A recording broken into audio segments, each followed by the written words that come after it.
What's up guys, Manime here, and today I want to talk about a show that went under everyone's radar. That show being Love, Tyrant, or better known as that show that makes fun of Death Note, because I've found that that is the easiest way to describe this show to other people. This show is a satire anime, and I love this genre. As a matter of fact, I think satire may be one of my favorite genres of all time. You have things like Prison School, One Punch Man, Konosuba, and like a ton more. So today I want to talk about Love, Tyrant as an anime, and why, in my opinion, the show isn't doing too well. So I want to start this off by saying that I really like this anime. It's fun, it's enjoyable, and it has really good comedy, but it's definitely not for everyone. This is an anime for a particular type of anime fan. Basically, people who watch a lot of different shows and are not exactly fans of the big common tropes found in them. Love, Tyrant mostly focuses on mocking the harem genre and is really good at it, but also manages to hit a ton of different shows and tropes at the same time. So let's talk about the first episode. The first episode is probably one of the most unique episodes in anime I've seen in quite some time. I think it's special in the way that the show understands and accepts what it is. Most shows will set up like some sort of plot element or something along those lines in the first 5 minutes. But this show just says, fuck it, and throws you right into it. It's actually really smart because it assumes that you're already a big anime fan. The show knows it's not going to be interesting to people who are not huge anime fans, so it straight out doesn't even try to appeal to them. This is actually a really ballsy move, but I think it pays off.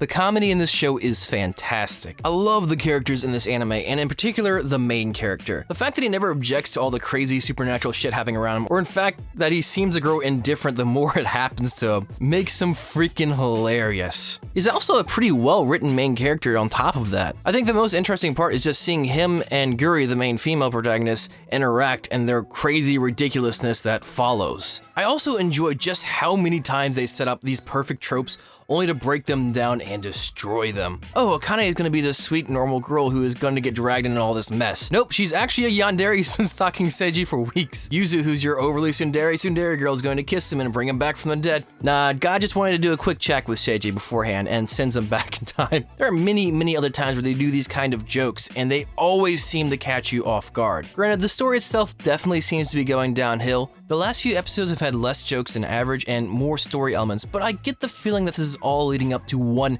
giant joke. If so, I'll be extremely happy, and if not, well, I'll know what my next negative monthly video will be about. So needless to say, I like this show, and I think it's pretty solid, but it hasn't done so hot this season, even being beat out by Arrow Manga Sensei. God, just let that sink in for a second. So what happened to this anime, and why does it seem to be failing? Well, I think it mostly has to do with the comedy. So let's start by analyzing successful satire anime.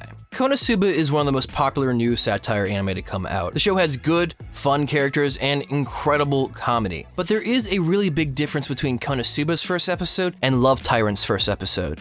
You see, Konosuba advertises itself as a parody of all stuck in the RPG anime, essentially covering a whole genre, whereas Love, Tyrant's first episode comes off purely as a parody of Death Note, only covering a single anime. This made everyone laugh a lot at first, but who would bother to watch a second episode of a Death Note parody? Granted, this show doesn't just parody Death Note, but it definitely feels that way from the first episode. So ironically enough, the show being remembered as that Death Note parody is the very same thing that's killing it. Even shows like Gintama, the king of parody, didn't start their show off directly parodying specific anime. They also started off like Konosuba or One Punch Man by making fun of a whole genre before narrowing down and taking shots at specific shows. But then again, this is all just my opinion as usual, guys. Have you guys watched Love, Tyrant yet? And if so, do you like it or no? If you happen to like my content, please consider supporting me on Patreon. I make 2 anime related videos a week. Make sure you guys like, comment, share, and subscribe. This is Man Matt. Make sure you guys say, man, go watch that goddamn anime.